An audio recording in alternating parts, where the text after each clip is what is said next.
So I recently did a search on the top dating apps in 2024 and found some interesting results. The one thing that I found in common after going through 1, 2, 3, 4, 5, 6, 7, 8, 9, 10, 11, 12, 13, 14, 15, 16, 17, 18. I stopped after 18 hits and I watched all of these. And the one thing they have in common is none of them have a clue. Every single one of them rated the top apps in a different order, or they had different apps in their list. Some of them were very obviously paid promotions for the apps that they were promoting. One of the funnier ones was this woman here who says she's got all the algorithms worked out. No, she doesn't. The algorithms are created by entire teams of people, and one person isn't figuring it out. They keep changing them. They try to keep ahead of the curve.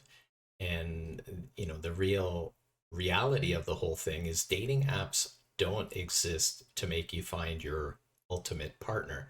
They exist to try and separate as much money from you as possible. That's important to remember.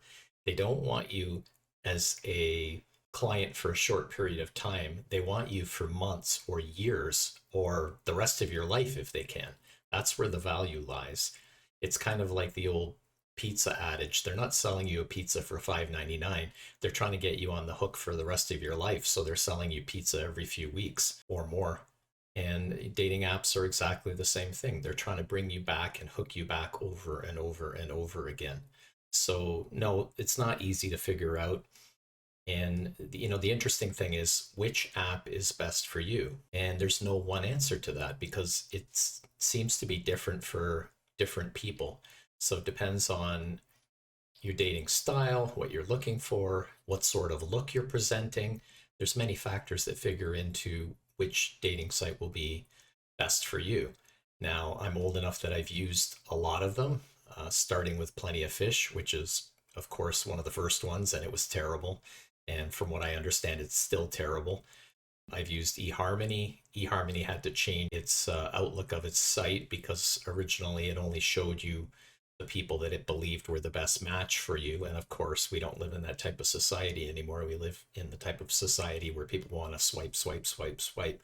So they kind of had to adopt that same setup for their site. So it's not the same site that it used to be. Having said that, in its old incarnation, I found it to be terrible. I didn't make a single quality match on there, and I found the reason is most people don't want to take the time to spend hours filling out a profile, so they just run through it and give very short answers. So you're really not getting matched by any kind of pseudoscience.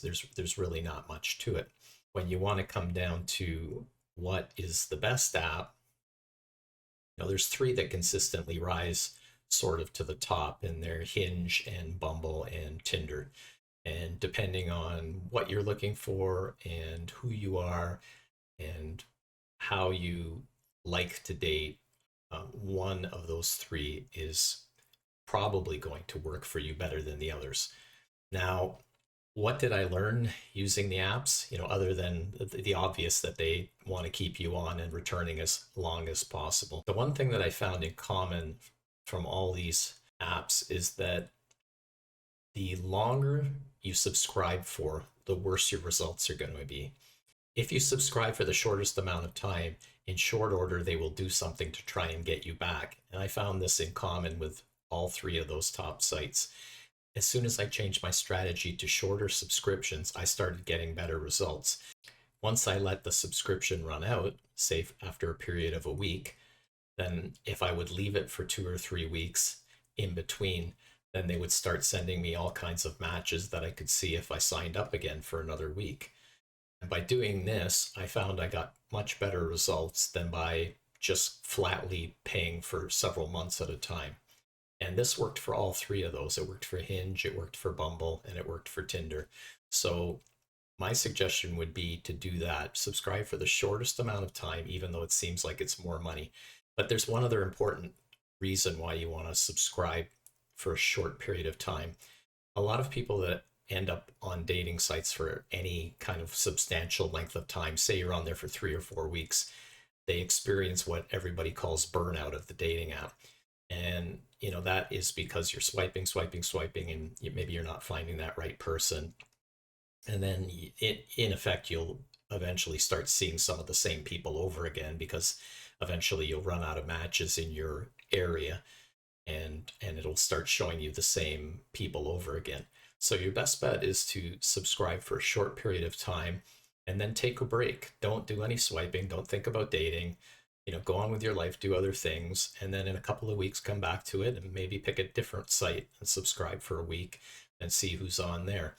The other thing is, if you take that time in between and you have like a cooling off period, then when you sign back up again, there will be different people on there, because most people don't stay on there for months and months and months of time. They'll come on for, even if they pay for a couple of months. If you're off that app for a month and then you come back on, you'll see different people. And that definitely worked for me better than any other strategy. So give it a try.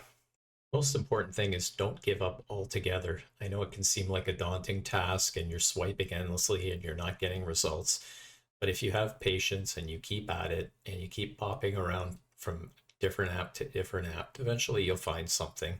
I found my current relationship on one of the apps, and I have to say it's been wonderful. So don't give up, stay positive, and your match is out there. You will find it. As long as you keep a positive, happy outlook, those are the type of people that you will attract. If you get discouraged by it and get disgruntled, then you're not going to be presenting the type of person that you truly are. So stay positive and go out there and get that result that you want.